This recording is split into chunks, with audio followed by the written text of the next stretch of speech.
Bonsoir, peuple de Dieu. Bonsoir, Église du Seigneur Jésus-Christ. Bonsoir, bien-aimés dans le Seigneur. Je viens une fois de plus ce soir rendre grâce à Dieu pour le privilège et la grâce qu'il nous accorde de pouvoir être ensemble ce soir pour un programme d'enseignement de la parole de Dieu. Peuple de Dieu, c'est un moment merveilleux. C'est un moment de communion avec le Saint-Esprit et avec Dieu. Car Dieu est dans sa parole, Dieu est esprit. Lorsque nous nous rassemblons, bien-aimés dans le Seigneur, pour écouter la parole de Dieu, peuple de Dieu, sachez-le très bien, que nous sommes en communion avec Dieu. Alléluia. Bien-aimés, il n'y a pas deux façons de se rapprocher de Dieu. Il n'y a pas deux façons d'être avec Dieu. Bien-aimé, Dieu n'est pas une créature.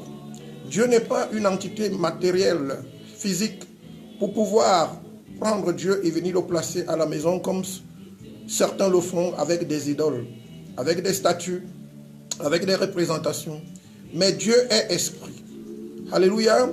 Et c'est au travers de sa parole, peuple de Dieu, que nous pouvons cheminer avec Dieu, que nous pouvons communiquer avec Dieu, que nous pouvons appréhender Dieu. Je bénis le Seigneur pour la grâce et le privilège qu'il nous accorde ce soir, vous et moi, et tout ce peuple qui est en train de se connecter à travers le monde pour participer à cet enseignement. Bonsoir, homme de Dieu, Kevin Boyodé, depuis le Canada. Que le Seigneur vous bénisse, qu'il bénisse votre ministère, au nom de notre Seigneur et Sauveur Jésus.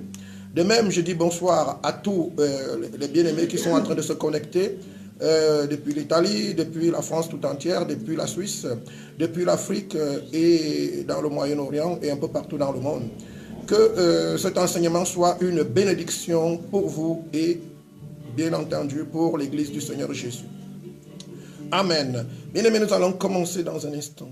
Le temps pour moi de remettre ces moments entre les mains de notre Seigneur, de notre Père céleste. Car la Bible déclare que celui qui bâtit sans l'Éternel bâtit en vain. Bien-aimé, ce n'est pas avec une sagesse humaine, ce n'est pas avec une connaissance académique qu'on enseigne la parole de Dieu. Bien-aimé, je viens devant vous avec beaucoup de tremblement. Et je crois que le Saint-Esprit va m'accorder la grâce pour pouvoir retransmettre ce qu'il a déposé en moi ce soir pour vous. Éternel, notre Père et notre Dieu, Dieu tout-puissant, Dieu créateur du ciel, de la terre et de l'univers tout entier. Je viens devant ta sainte face humblement, Seigneur, implorer ta grâce, afin, Seigneur, que tu utilises ma bouche, que tu remplisses ma bouche, Seigneur, afin que ton peuple puisse s'abreuver. Au travers des paroles, Seigneur, qui sortent de ma bouche. Je te bénis parce que tu es fidèle. Merci pour ce peuple également qui est fidèle, que tu réunis tous les soirs, tous les jeudis soirs à partir de 21h. Merci Seigneur de bénir ce peuple au travers de ta parole. Merci mon Dieu de guérir ceux qui sont malades au travers de ta parole. Merci de délivrer Seigneur ceux qui sont captifs au travers de ta parole. Seigneur, au commencement était ta parole et ta parole était avec Dieu et la parole est Dieu. Seigneur, ce soir nous sommes donc avec toi parce que tu es dans ta parole. Merci de réjouir nos cœurs au travers de ta parole. Que cet enseignement impacte nos vies, que cet enseignement change nos vies. Que cet enseignement, Seigneur, nous rapproche davantage de toi. Merci mon Père et mon Dieu. Que toute la gloire revienne à toi. C'est au nom de ton Fils unique Jésus que j'ai prié et que tu m'as exaucé. Amen. Bien-aimés dans le Seigneur, ce soir nous parlons des dieux étrangers. Alléluia. Le thème de notre message de ce soir s'intitule « Ôtez les dieux étrangers qui sont au milieu de vous ». Bien-aimés, nous le voyons d'emblée dans le livre de Josué, chapitre 24, au verset 23. Josué, chapitre 24, au verset 23. Jésus-Christ est Seigneur. Josué chapitre 24, verset 23. Je lis au nom de notre Seigneur et Sauveur Jésus-Christ. Il est écrit dans Josué chapitre 24 au verset 23. Il est écrit: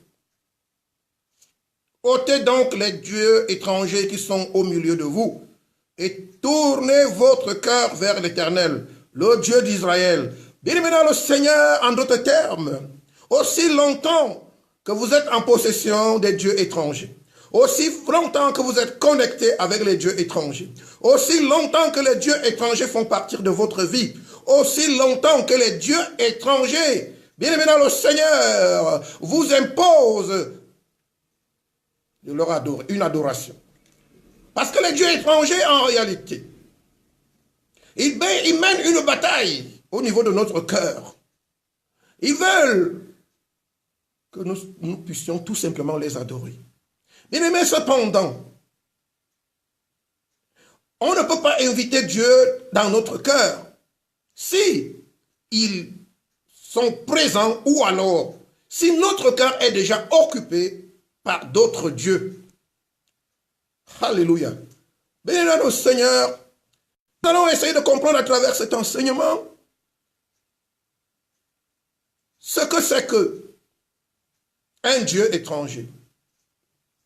Qu'est-ce que la Bible entend par Dieu étranger? Bien dans le Seigneur, on entend par Dieu étranger tout ce qui prend la forme, la place et représente le Dieu créateur dans les pensées d'une personne. Tout ce qu'une personne dite croyante peut prendre comme appui, alléluia, qu'il soit physique, matériel, idéologique ou psychologique et même culturel, pour se connecter à l'Éternel Dieu en dehors de Jésus-Christ, le seul intermédiaire entre Dieu et les hommes. Bien maintenant le Seigneur. Tout ce qu'une personne appelée croyante peut prendre comme appui, que ce soit sur le plan matériel, le plan physique, le plan psychologique, le plan idéologique et même sur le plan culturel. En dehors de Jésus-Christ, le seul médiateur entre Dieu et les hommes, bien-aimé dans le Seigneur, par là même, nous faisons appel aux faux dieux. Nous sollicitons les faux dieux pour prétendre nous connecter à Dieu pour obtenir des avantages, des faveurs ou une certaine aide. La Bible est claire là-dessus. Jésus-Christ est le seul médiateur entre Dieu et les hommes. Il n'y en a pas d'autre. Bien maintenant le Seigneur, votre chapelet. Votre chapelet représente un faux Dieu. Les statuettes que vous avez chez vous à la maison, les statuettes des saints représentent des faux dieux. Les amulettes représentent des faux dieux. Les images qui représentent un soi-disant Jésus, une soi-disant mère de Dieu, ou des saints, ou toute autre chose, des pierres sculptées, taillées, des objets, des vêtements. Il y en a qui utilisent des tapis. Pour pouvoir se connecter à Dieu, il faut avoir un tapis. Il y en a qui utilisent la position. C'est-à-dire, il faut prier en regardant l'Orient ou en regardant le nord ou le sud. Même votre position. Parce qu'au niveau mental, sur le plan psychologique, idéologique, bien aimé, vous êtes déjà en pleine représentation de dogmes. Vous soutenez déjà une idéologie selon laquelle que Dieu n'a nullement recommandé. On peut citer comme ça plusieurs faux dieux, plusieurs dieux étrangers. Au départ, il y a des dieux étrangers, Et ensuite, il y a du matériel, il y a la pensée, il y a l'idéologie, il y a la culture, et j'en passe, qui sont des outils palpables ou imaginaires dont on peut se servir, dont on prétend se servir pour se connecter à Dieu. Peuple de Dieu, la seule et unique façon de se connecter à Dieu, c'est de croire en Jésus-Christ. Car la Bible déclare que Dieu a tant aimé le monde qu'il a donné son Fils unique, Jésus-Christ, afin que quiconque croit en lui ne périsse point, mais qu'il soit sauvé. Bien plus, la Bible déclare que Jésus-Christ est le chemin, il est la vérité et il est la vie. Nul ne peut aller au Père que par lui. Nul ne peut aller au Père que par lui. Bien-aimés, votre chaîne, votre croix que vous portez sur votre cou, vos amulettes, vos porte-bonheur, vos numéros de chance, vos images, vos photos, les photos des saints, vos statuettes, vos statues, tout ce que votre culture vous a recommandé, tout ce que votre tradition vous a recommandé, pour pouvoir vous appuyer dessus, pour parler à Dieu, pour entrer dans la présence de Dieu, pour se connecter à Dieu, bien-aimé dans le Seigneur, n'est qu'une abomination devant Dieu. Tout cela n'est qu'une abomination devant Dieu. Peuple de Dieu, sachez-le très bien, c'est une abomination. Car la Bible, les Saintes Écritures, déclarent dans le livre de 1 Jean chapitre 5, verset 21, 1 Jean chapitre 5, verset 21, il est écrit: Petit enfant, gardez-vous des idoles. Petit enfant, gardez-vous des idoles. Vous imaginez lorsque vous dites à votre fils: Mon fils, garde-toi du serpent. Pourquoi vous lui dites cela? Parce que s'il entretient une proximité avec le serpent va le mordre. Et le serpent est chargé de venin, il finira par mourir. Lorsque Dieu nous dit ici dans le livre de 1 Jean chapitre 5 au verset 21, Petit enfant, gardez-vous des idoles. Il y en a qui ne savent pas qu'ils sont des petits enfants à cause de leur âge. Tellement ils sont orgueilleux qu'ils pensent qu'ils sont tellement grands. Oubliant que la Bible déclare, le royaume des cieux appartient aux petits enfants. Disait encore Jésus, si vous ne devenez comme ces petits enfants, vous ne pourriez entrer dans le royaume des cieux. Bien-aimé dans le Seigneur, la Bible dit ici, petit enfant. Un petit enfant est appelé à obéir à ce que lui recommandent ses parents. Qui est donc ton père? Si tu considères que tu es tellement grand, que tu ne peux rien apprendre de personne, que tu sais déjà tout, que tu connais tout, et que tu peux t'aventurer toi-même dans une relation avec Dieu sans écouter ce que Dieu te recommande. Bien aimé dans le Seigneur, chaque père donne des instructions à ses enfants. Ainsi, Dieu nous donne des instructions au travers de sa parole, assorties par des commandements, des lois, des ordonnances, des préceptes.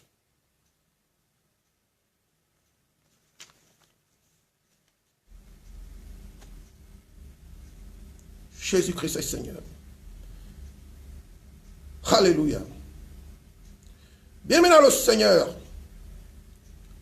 Le piège dans tout ceci, c'est quoi?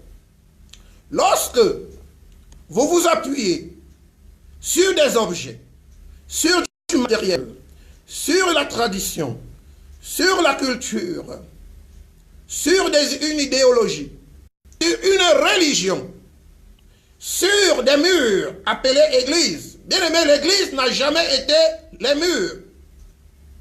L'église du Seigneur Jésus-Christ est esprit. L'église du Seigneur Jésus-Christ n'a jamais été un bâtiment. Car la Bible déclare que Jésus-Christ est la tête de l'église. Jésus-Christ n'est donc pas un bâtiment, mais il est esprit. Cela signifie que le corps du Christ, dont nous sommes appelés à être en tant qu'enfants de Dieu, bien aimés, nous devons être esprit. Le piège, comme je disais tantôt, lorsque on embrasse ce que disent les hommes, lorsqu'on écoute la création, lorsqu'on écoute la philosophie, lorsqu'on écoute la sagesse humaine, lorsqu'on écoute les traditions, lorsqu'on écoute les cultures, et qu'on rejette la parole de Dieu, qui est une lumière à nos pieds, le risque c'est que nous finirons par adorer les devins, c'est-à-dire des faux dieux qui sont cachés derrière tout ce que j'ai cité auparavant. Nous lisons Somme chapitre 96, versets 4 à 5.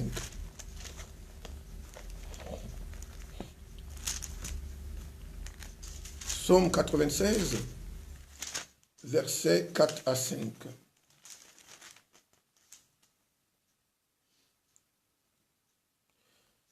Il est écrit, je lis au nom de notre Seigneur et Sauveur Jésus. Car l'Éternel est grand et très digne de louange. Il est redoutable par-dessus tous les dieux. Car tous les dieux des peuples sont des idoles. Bien-aimés, tous les dieux des peuples sont des idoles et que l'Éternel a fait sous les cieux. Bien-aimé dans le Seigneur, le Dieu de ton village, le Dieu de ton pays, le Dieu de ta culture, le Dieu de ta tradition, le Dieu de ta famille, le Dieu ne sont que des idoles. Il n'y a qu'un seul et unique véritable Dieu. C'est ce Dieu-là qui est redoutable.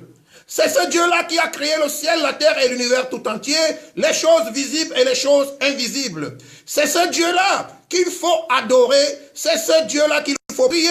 C'est ce Dieu-là qu'il faut prier. C'est devant ce Dieu uniquement qu'il faut se prosterner. Ce n'est que à ce Dieu que nous pouvons être des serviteurs. Nous ne pouvons que servir que ce Dieu-là et pas d'autres dieux. Nous ne devons même pas écouter les autres dieux. Nous ne devons même pas avoir quelque chose en commun avec tous ces faux dieux. Comme nous allons le voir, bien aimé, au cours de cet enseignement, Dieu ne se mélange pas. Peuple de Dieu, ces dieux étrangers sont des créatures célestes du véritable Dieu. Au départ, ils étaient des anges de lumière, comme tous les autres anges. Mais après la désobéissance, ils se sont corrompus. C'est ainsi qu'ils ont été coupés de Dieu, la véritable source de lumière infinie qui les éclairait. Bien aimé dans le Seigneur, on comprend pourquoi Satan et les démons vivent dans le monde des ténèbres et pourquoi leurs œuvres ne sont que des œuvres des ténèbres, c'est-à-dire le mal, la méchanceté, la destruction, le vol et la mort. Parce que la Bible déclare que Dieu est lumière. De la lumière en découle la sagesse et l'intelligence. En découle la paix, la joie, le bonheur, la lumière. Car la lumière est rayonnante. Elle apporte de la joie dans la vie. Alors que les ténèbres sont sombres. Les ténèbres apportent la peur, la crainte, la menace, l'instabilité, la souffrance, la haine, la méchanceté, le mensonge, la duplicité et la manipulation et le contrôle des consciences et des âmes. Voilà en quoi se caractérise le monde des ténèbres. Peuple de Dieu, ces anges qui étaient auparavant des anges de lumière, après avoir péché, ils se sont corrompus. Et comme Dieu est un Dieu de justice, Dieu les a séparés. Comme Dieu ne se mélange pas avec les infidèles, du moment où ils ont cessé d'être fidèles à Dieu, Dieu s'en est débarrassé d'eux. Il s'est séparé d'eux. Et comme un mur s'est dressé entre Dieu et eux, bien-aimés, ces anges ne pouvaient plus percevoir la lumière de Dieu. Et du coup, peuple de Dieu, leur intelligence a été recouverte de ténèbres. C'est ainsi qu'ils se sont retrouvés plongés dans les ténèbres les plus absolues. Puis, vous connaissez la suite, ils ont été précipités sur la terre avec à leur tête Lucifer, appelé encore Satan. 2 Pierre chapitre 2 verset 4.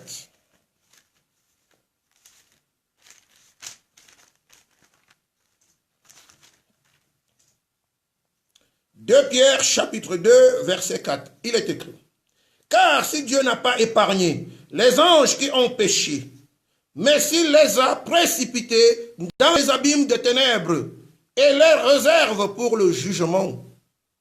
Alléluia.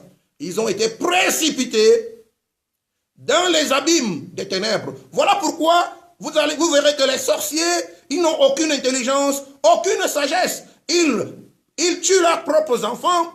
Ils détruisent les étoiles de leur famille, des membres de leur famille. Ils détruisent la grâce et la bénédiction que Dieu a envoyée parmi eux, au milieu d'eux.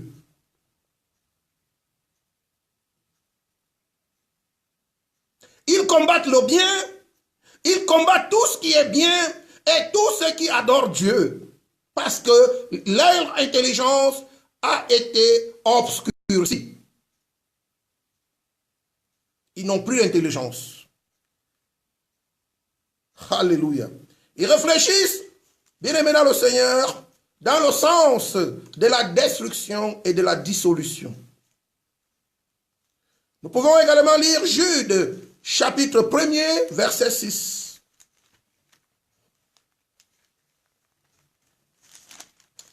Jude. Nous allons lire, que dit la Bible dans le livre de Jude.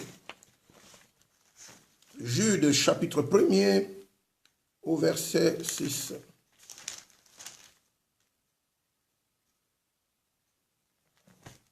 Alléluia. Il est écrit qu'il a réservé pour le jugement du grand jour, c'est-à-dire les anges déchus, ils ont été réservés pour le jugement du grand jour, enchaînés éternellement par les ténèbres. Vous voyez, ils sont enchaînés par les ténèbres. Satan, ces anges qui sont devenus des démons, bien-aimés, ils n'ont point d'intelligence, point de sagesse. Mais comment voulez-vous que de telles personnes puissent vous aider à vous connecter à Dieu au travers d'une philosophie, au travers d'une idéologie, au travers d'une tradition, au travers d'une culture, au travers d'une je ne sais de quel enseignement? La Bible déclare, ils sont enchaînés éternellement par les ténèbres. Les anges qui n'ont pas gardé leur dignité, mais qui ont abandonné leur propre demeure. Ces anges qui n'ont pas gardé leur propre dignité. Bien-aimés, en d'autres termes, lorsque vous désobéissez à Dieu, vous perdez votre dignité. Vous perdez votre dignité et vous perdez votre demeure. Vous demeurez en Dieu aussi longtemps que vous obéissez à Dieu. Aussi longtemps que vous faites la volonté de Dieu, vous demeurez avec Dieu. Vous demeurez attaché à Dieu, lorsque vous arrêtez d'obéir à Dieu, lorsque vous arrêtez de faire la volonté parfaite de Dieu, lorsque vous arrêtez de mettre la parole de Dieu en pratique, lorsque vous arrêtez d'aimer le prochain comme vous-même, lorsque vous arrêtez d'aimer Dieu de tout votre cœur, de toutes vos forces, de toute votre pensée, bien-aimé, vous perdez votre demeure et vous perdez votre dignité. Car c'est le Dieu de gloire qui se glorifie en vous et qui vous rend digne.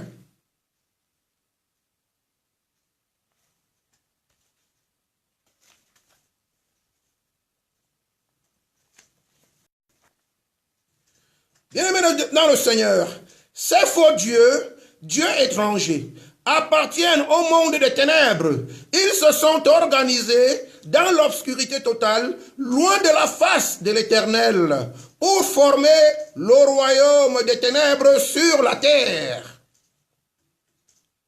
Ces faux dieux, ces dieux étrangers, ils n'habitent pas plus les cieux. Ils ont été précipités sur la terre. Et la terre est devenue leur royaume. Nous allons le voir dans la Bible. Luc chapitre 4. Luc chapitre 4, versets 5 à 7.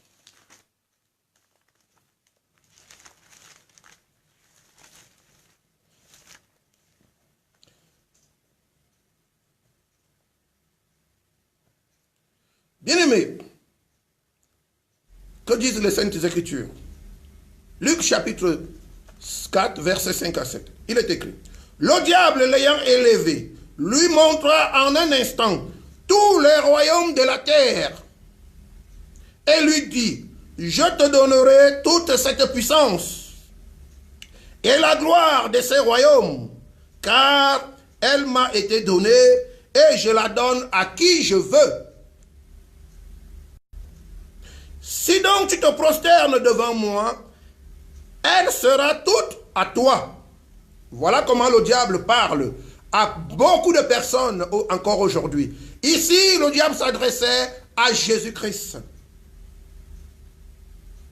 Et vous remarquerez que Jésus-Christ ne lui dira pas: ce que tu dis est faux. Parce que l'homme à qui Dieu avait donné la terre, l'homme s'est fait tromper par le diable. Et le diable a pris possession de la terre. Et Jésus-Christ n'est pas venu sauver la terre. Jésus-Christ n'est pas venu délivrer la terre. Bien aimé, Jésus-Christ est venu sauver les humains qui croient en lui. Jésus-Christ est venu sauver ceux qui croient qu'il est le Fils de Dieu. Alléluia. Bien aimé dans le Seigneur, vous voyez ici, le diable dit à Jésus que tous les royaumes de la terre et leur puissance lui ont été donnés. Voilà pourquoi vous verrez que aujourd'hui, de nos jours, beaucoup pour pouvoir avoir de l'ascension dans la société, ils vont pactiser avec le diable qui va leur donner des choses matérielles, des choses éphémères, des choses dont ils se rendront coupables devant Dieu. Des choses dont ils se rendent coupables devant Dieu. Alléluia. À partir de ces passages bibliques, il est aisé de comprendre pourquoi Jésus-Christ, répondant aux questions posées par Ponce Pilate devant les principaux sacrificateurs, leur dit ceci. Jean chapitre 18, verset 36.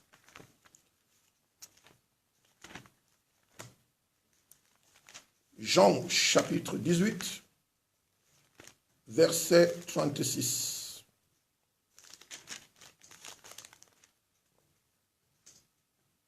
Jésus répond à Ponce Pilate lors de son interrogatoire devant les principaux sacrificateurs. « Mon royaume n'est pas de ce monde, répondit Jésus. Si mon royaume était de ce monde, mes serviteurs auraient combattu pour moi, afin que je ne fusse pas livré aux Juifs. Mais maintenant, mon royaume n'est point d'ici-bas. » Bien-aimé dans le Seigneur, le royaume, les royaumes de la terre sont sous la puissance et la domination de Satan. Alléluia. Jésus le dit ici. Mon royaume n'est pas de ce monde. Mon royaume n'est pas d'ici-bas. Bien-aimé dans le Seigneur, mais si le royaume de Jésus n'est pas d'ici-bas, mais nous vivons donc dans quel royaume sur la terre? Voilà la question. Sur la terre, nous vivons dans quel royaume? Lisons la Bible. Bien-aimé dans le Seigneur, nous allons lire la Bible avant ça.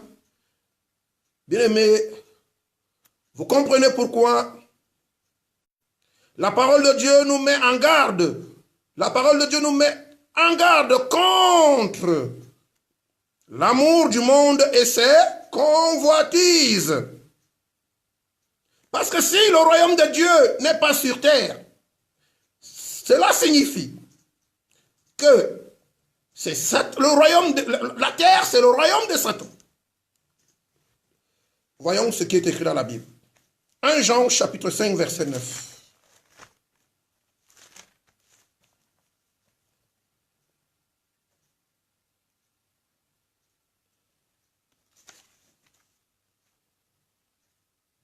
Verset 19, autant pour moi. 1 Jean chapitre 5 verset 19. Il est écrit. Nous savons que nous sommes de Dieu et que le monde entier est sous la puissance du malin. Le monde entier, le monde dans sa globalité est sous la puissance du malin. Bien-aimé, si tu crois vivre sur la terre, tu crois vivre dans le royaume de Dieu, sache que tu t'es trompé.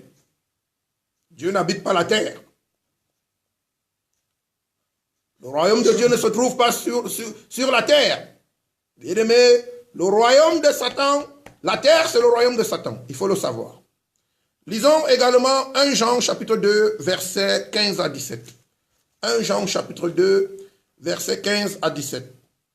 La Bible déclare, je lis au nom de Jésus. N'aimez point le monde, ni les choses qui sont dans le monde. Si quelqu'un aime le monde, l'amour du Père n'est point en lui. Car tout ce qui est dans le monde, la convoitise de la chair, la convoitise des yeux et l'orgueil de la vie ne vient point du Père, mais vient du monde. Verset 17, et le monde passe et sa convoitise aussi, mais celui qui fait la volonté de Dieu demeure éternellement. Bien-aimé dans le Seigneur, le monde entier, c'est le royaume de Satan. Voilà pourquoi les enfants de Dieu sont persécutés. Lorsque Jésus disait, vous serez persécutés, mais vous serez persécutés par qui? Par le chef de ce royaume. Aussi longtemps que nous vivons encore dans son royaume, il nous persécutera. Bien-aimé, un enfant de Dieu doit le savoir. Parce que nous sommes dans un royaume étranger, qui est gouverné par des dieux étrangers. La persécution est normale dans ce contexte. Face à l'impasse et le chaos dans lequel se trouvait l'humanité, sous la domination de Satan, l'Éternel Dieu avait résolu de délivrer l'homme de la puissance des ténèbres et de sauver celui-ci de la mort, en donnant son Fils unique, Jésus-Christ, afin que par sa mort à la croix, quiconque croit en lui ne périsse point, mais qu'il ait la vie éternelle. Galates chapitre 1er, versets 3 à 4.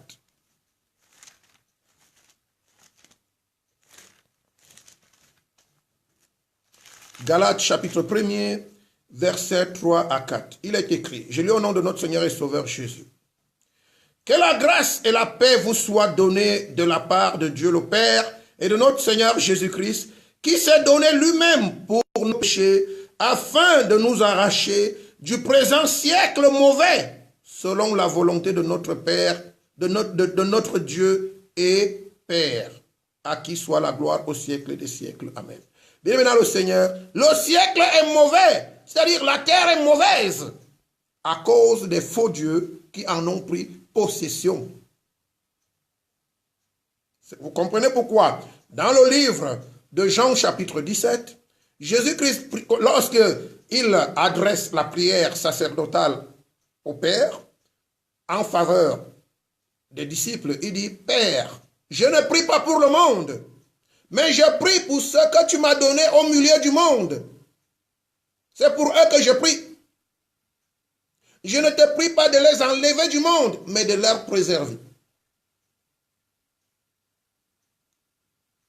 Il met dans le Seigneur, le monde entier est sous la puissance et la domination de Satan, qui en a fait son royaume. Bien-aimés, mais tout ceci n'est possible que par le biais de la nouvelle alliance, du sang du sacrifice. Bien-aimés dans le Seigneur, comment est-ce que un homme peut donc entrer dans la nouvelle alliance? Dans la nouvelle alliance dont Jésus-Christ est le seul médiateur. Bien-aimés, vous savez, Jésus-Christ est venu sur la terre pour enlever du royaume de Satan ceux qui croient en Dieu, pour leur faire entrer dans une nouvelle alliance. Une alliance. L'alliance est un contrat. L'alliance est une union. L'alliance est un ensemble. Dieu enlève du monde ceux qui croient en lui pour devenir un avec eux. Ce n'est qu'à cette condition que bien que vivant encore sur terre, bien-aimés, nous pouvons avoir part. Nous pouvons avoir part au salut. Nous pouvons également bénéficier de la protection de Dieu dans un royaume qui est gouverné, dirigé par Satan et ses disciples. Autrement dit, je ne vois pas comment un homme peut s'en sortir dans ce monde. Ou tu chemines avec le roi de ce monde, ou, bien aimé, tu fusionnes avec Jésus, tu deviens un avec Jésus, qui te protège des maux de ce monde. Bien aimé dans le Seigneur. Mais comment, comme la question est posée, mais tout ceci, comment tout ceci peut être possible? Tout ceci ne peut être possible que par le biais de la nouvelle alliance, du sang du sacrifice qui a coulé pour le prix du rachat de nos péchés. Peuple de Dieu, si vous ne croyez pas à l'œuvre de la croix, au sang du sacrifice qui a été versé pour le rachat de votre âme, vous ne pouvez pas entrer dans la nouvelle alliance de Jésus. Nous lisons Hébreux chapitre 9, versets 14 à 15. Hébreux chapitre 9, versets 14 à 15. Je lis au nom de notre Seigneur et Sauveur Jésus. Combien plus le sang de Christ, qui par un esprit éternel s'est offert lui-même sans tache à Dieu, purifiera-t-il votre conscience des œuvres mortes, afin que vous serviez le Dieu vivant. Et c'est pour cela qu'il est le médiateur d'une nouvelle alliance, afin que la mort étant intervenue pour le rachat des transgressions commises sous la première alliance, ceux qui ont été appelés reçoivent l'héritage éternel qui leur a été promis. Alléluia. Ce n'est que de cette manière, bien-aimés dans le Seigneur, que vous entrez dans la nouvelle alliance. Vos péchés doivent être complètement pardonnés En d'autres termes, cela signifie que vous devez vous dépouiller, vous débarrasser des dieux étrangers. Vous ne saurez, vous ne pourrez entrer dans une nouvelle alliance alors que vous êtes encore sous l'influence d'une autre alliance. Bien aimé, les alliances ne peuvent pas se juxtaposer. Ce n'est pas possible. Pour entrer dans une alliance, vous devez sortir de la première. Bien aimé, regardez ce qui se passe sur le plan naturel. Une femme ne peut pas être mariée, elle ne peut pas être liée par les liens du mariage à un homme. Et sans avoir dissolu ce lien de mariage, s'unir à un autre homme officiellement. Du moins, cela n'est pas possible du point de vue de la loi de chaque pays. Vous ne pouvez pas appartenir à deux alliances. Sinon, vous vous moquez de vous-même puisqu'on ne se moque pas de Dieu.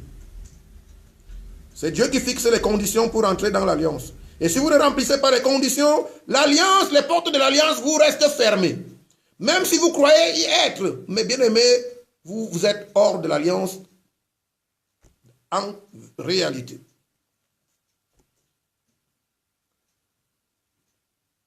Nous pouvons également lire Hébreux chapitre 7, verset 22. Hébreux chapitre 7, verset 22. Il est écrit. Jésus-Christ est par cela même le garant d'une alliance plus excellente.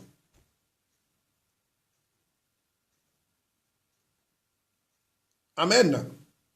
Gloire à notre Seigneur et Sauveur Jésus-Christ, qui par son sang nous a accordé la grâce.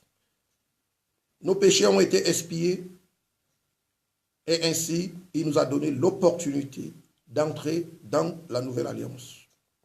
Bien aimé, si vous gardez vos péchés avec vous, vous ne pourriez entrer dans la nouvelle alliance. Bien aimé, lorsqu'on entre dans une alliance avec une autre personne, cela suppose qu'on a des intérêts communs.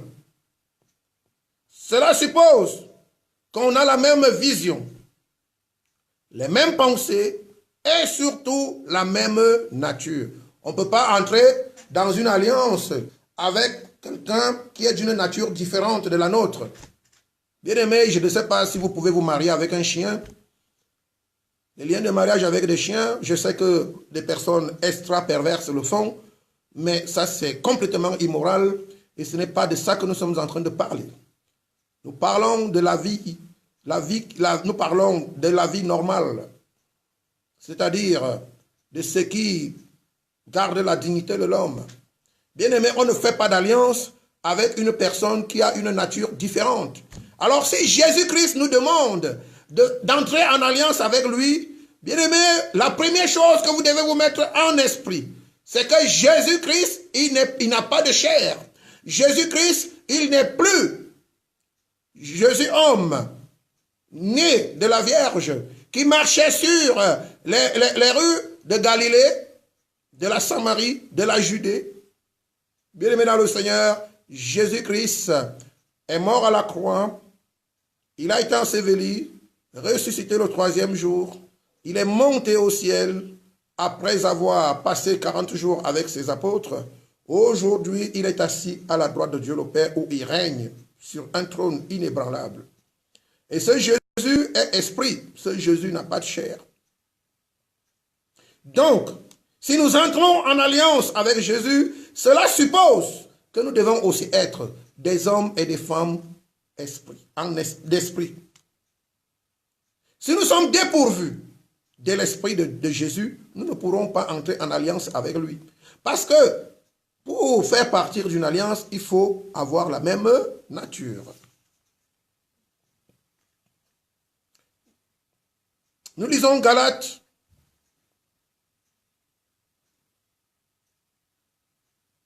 Galates chapitre 5, verset 25.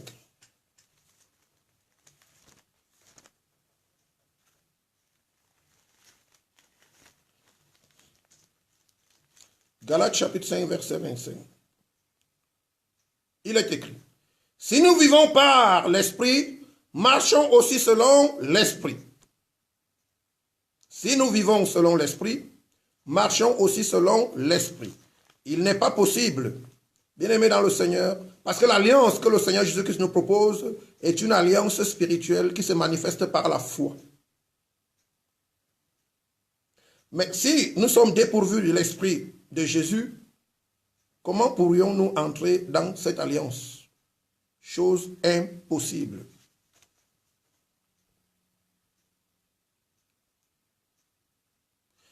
Bien-aimés dans le Seigneur, ainsi comme nous pouvons le constater,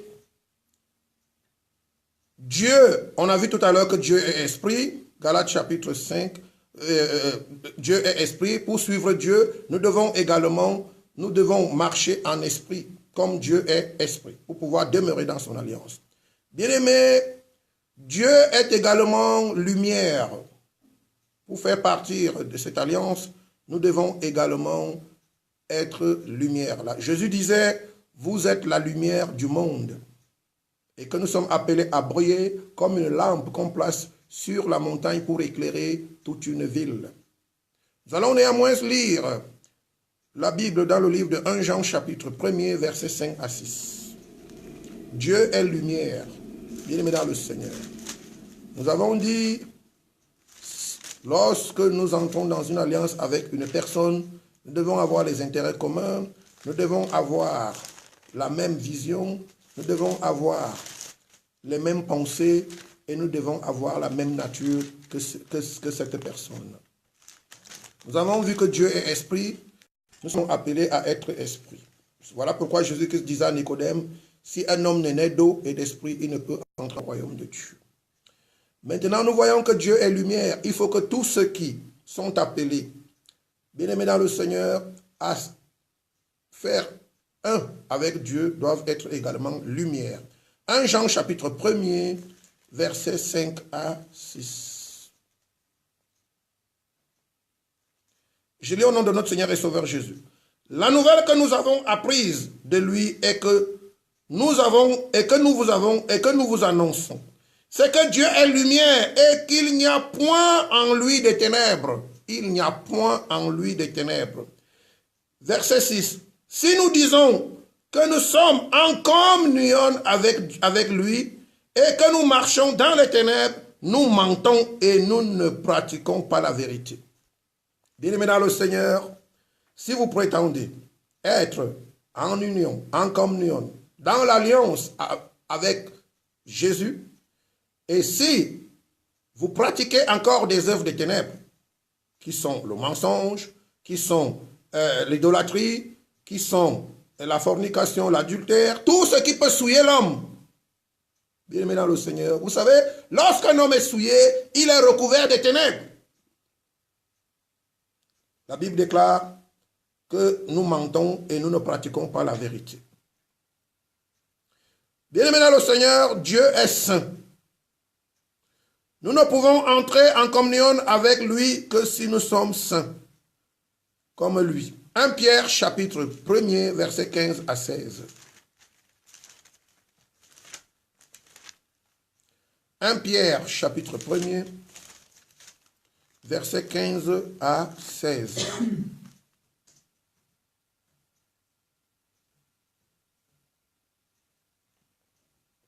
Je lis au nom de notre Seigneur et Sauveur Jésus-Christ. 1 Pierre, chapitre 1er, versets 15 à 16. Il est écrit. Mais puisque celui qui vous a appelé est saint, vous aussi soyez saints dans toute votre conduite. Selon qu'il est écrit, vous serez saints car je suis saint. Voilà. Bien-aimés, vous ne pouvez entrer en union, vous ne pouvez entrer dans l'alliance de Jésus si vous n'êtes pas saint. Et si vous n'êtes pas saint, en réalité, ça signifie que vous adorez encore des dieux étrangers ou alors vous êtes sous l'influence des dieux étrangers. Dieu est amour. Pour pouvoir nous accorder avec lui, nous devons nous aimer les uns les autres et l'aimer comme il nous a aimés. Jean chapitre 13, versets 34 à 35. Vous ne pouvez entrer en alliance avec Dieu si vous détestez les gens, si vous n'aimez pas les créatures de Dieu. Jean chapitre 13,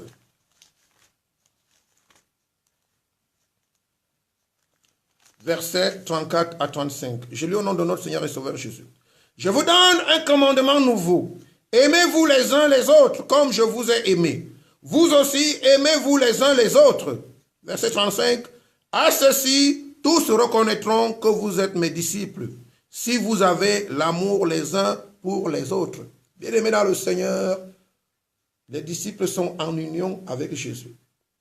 Donc, ils sont dans une alliance. Le Dieu que nous servons est le Dieu des alliances. Cette alliance est une alliance d'amour, est une alliance de sainteté, est une alliance de pureté, une alliance de vérité, une alliance de justice.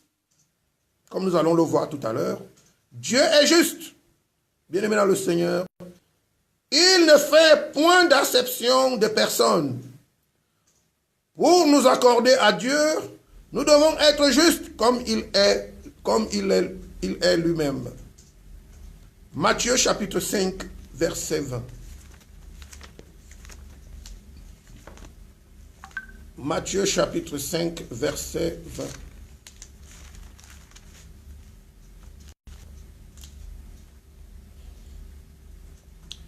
Il est écrit, je lis au nom de notre Seigneur et Sauveur Jésus-Christ. Car je vous le dis, si votre justice ne surpasse celle des scribes et des pharisiens, vous n'entrerez point dans le royaume des cieux. Bien-aimés, si vous êtes un peu juste, un peu beaucoup, un peu, bien-aimés, Dieu demande à ce que notre justice soit totale. Parce que vous savez, le contraire de la justice, c'est la corruption. L'injustice produit la corruption. Et c'est ce que sont en réalité les faux dieux. Les faux dieux sont corrompus. Ils n'ont pas la nature de Dieu. Gloire à notre Seigneur et Sauveur. Pour entrer en alliance avec l'Éternel Dieu par Jésus-Christ, nous devons nous conformer et observer de façon stricte tous ces commandements, toutes ces lois, toutes ces ordonnances et tous ces préceptes tels que consignés dans sa parole. Nous ne devons pas modifier, nous ne devons pas truquer, nous ne devons pas mesurer, nous ne devons pas choisir ce qui nous convient. Matthieu chapitre 5, verset 20.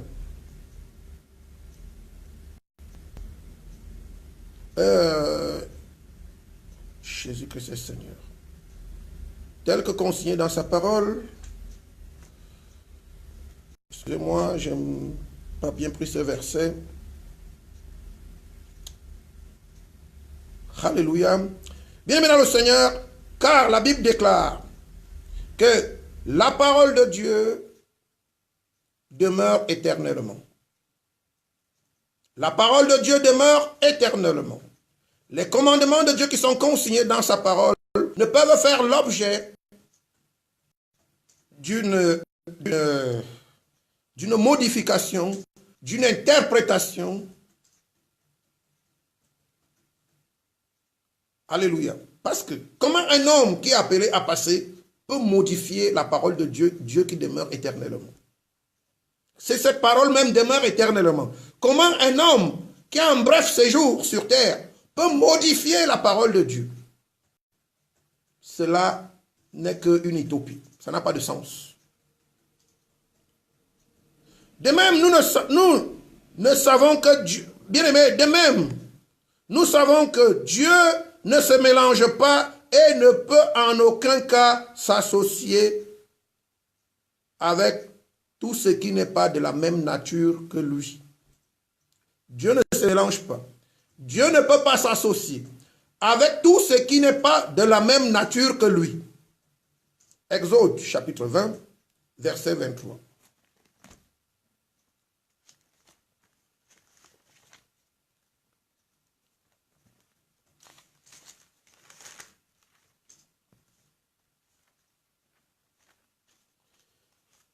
Exode chapitre 20,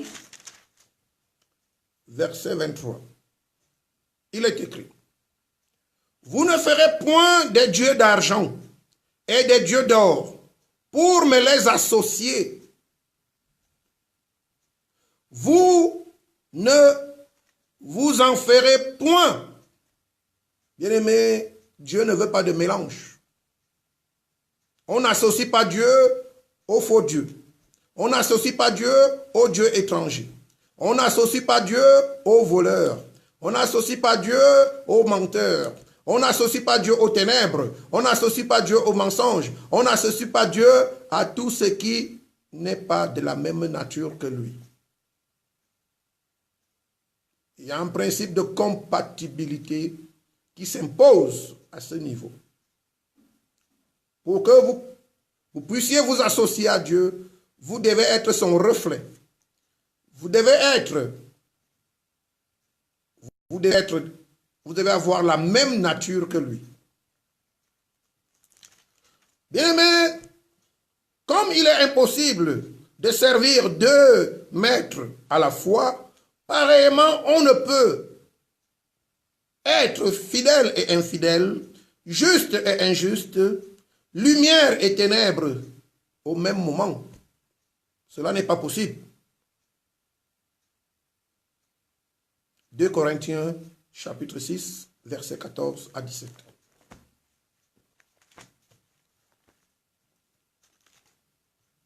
« 2 Corinthiens, chapitre 6, versets 14 à 17. Je lis au nom de notre Seigneur et Sauveur Jésus. « Ne vous mettez pas avec les infidèles sous un joug étranger, car quel rapport y a-t-il entre la justice et l'iniquité?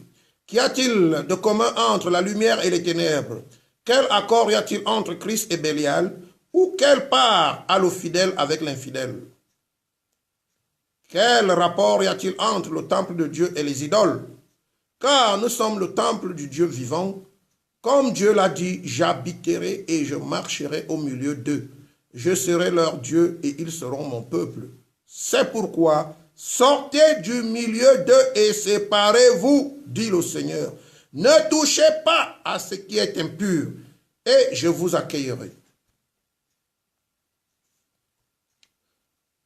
Église du Seigneur Jésus-Christ, en examinant de près tout ce qui a été dit, tout ce qui a été développé plus haut, nous remarquons qu'il est impossible de s'unir et de faire partir du peuple de Dieu à moins de se dépouiller complètement des dieux étrangers et tout ce qui est en lien avec eux, comme le recommandent Jacob et Josué au peuple que Dieu a placé sous leur responsabilité. Genèse chapitre 35, versets 1er à 2.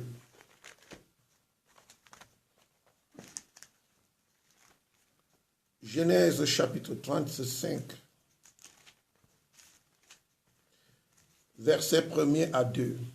Il est écrit: Dieu dit à Jacob, lève-toi, monte à Bethel, et demeure-y. Là, tu dresseras un autel au Dieu qui t'apparut lorsque tu fuyais Ésaü ton frère. Jacob dit à sa maison et à tous ceux qui étaient avec lui, ôtez les dieux étrangers qui sont au milieu de vous, purifiez-vous et changez de vêtements.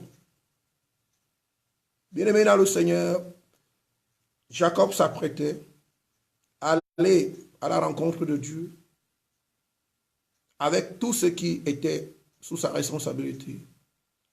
Il connaissait le principe. Il recommande à tout le monde, ôtez les dieux étrangers qui sont au milieu de vous. Autrement dit, le Seigneur nous rejettera. Autrement dit, nous ne pourrions entrer dans sa présence. Autrement dit, un mur de séparation va se dresser entre lui et nous. Autrement dit, il nous rejettera. Car les dieux étrangers sont une abomination pour Dieu. Et ils souillent l'homme. Ils empêchent l'homme de voir la lumière glorieuse de Dieu. Nous voyons également Josué. Josué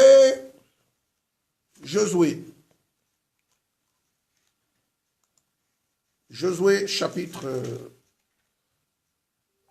24.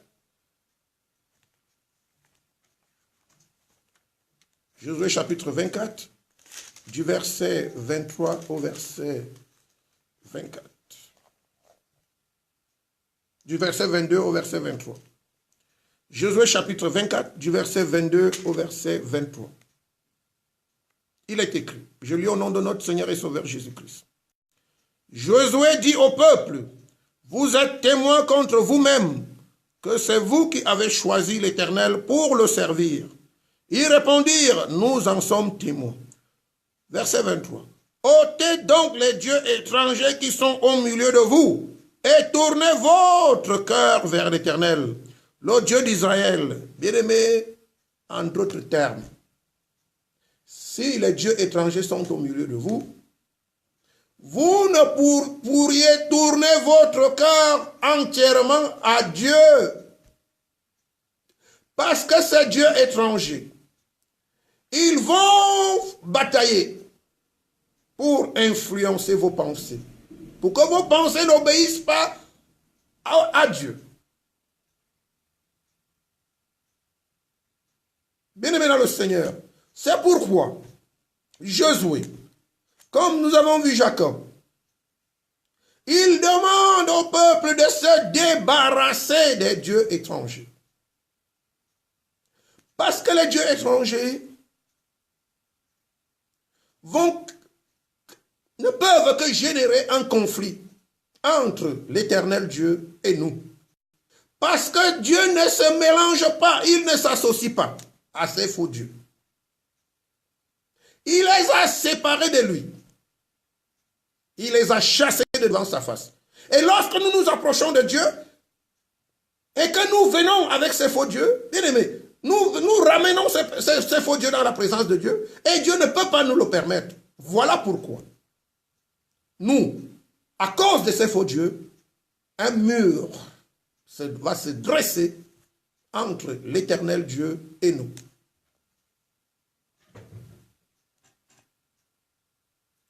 En conclusion, ôter les dieux étrangers qui sont au milieu de nous devient possible si et seulement si nous sommes parvenus à nous dépouiller. Alléluia.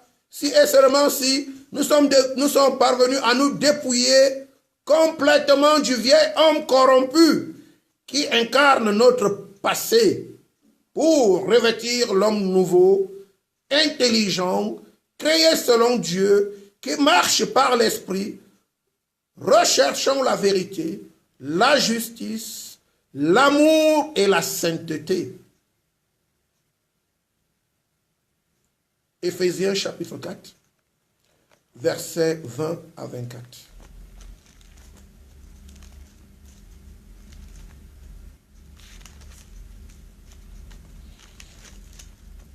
Éphésiens chapitre 4, versets 20 à 24. Je lis au nom de notre Seigneur et Sauveur Jésus. Mais vous, ce n'est pas ainsi que vous avez appris Christ. Si du moins vous l'avez entendu, et si conformément à la vérité qui est en Jésus, c'est en lui que vous avez été instruits à vous dépouiller. Bien maintenant le Seigneur, les enseignements comme celui-ci nous aident à nous dépouiller des faux dieux, à nous dépouiller du mensonge, parce que les faux dieux se cachent derrière le mensonge.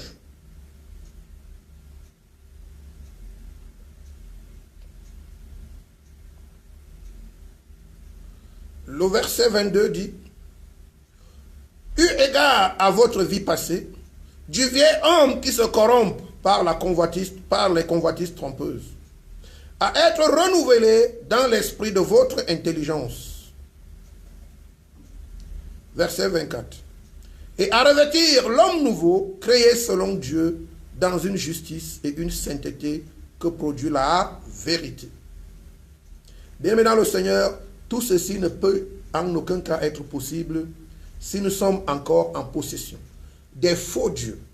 Si les faux dieux font encore partie de notre vie, si les faux dieux ont encore une influence sur nous, bien maintenant le Seigneur, c'est ici que nous mettons un terme à cet enseignement.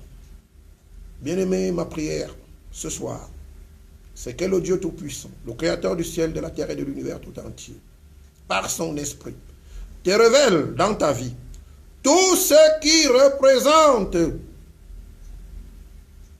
les dieux étrangers dans ta maison, dans ton corps, dans ta tête, dans ton esprit et dans tes pensées.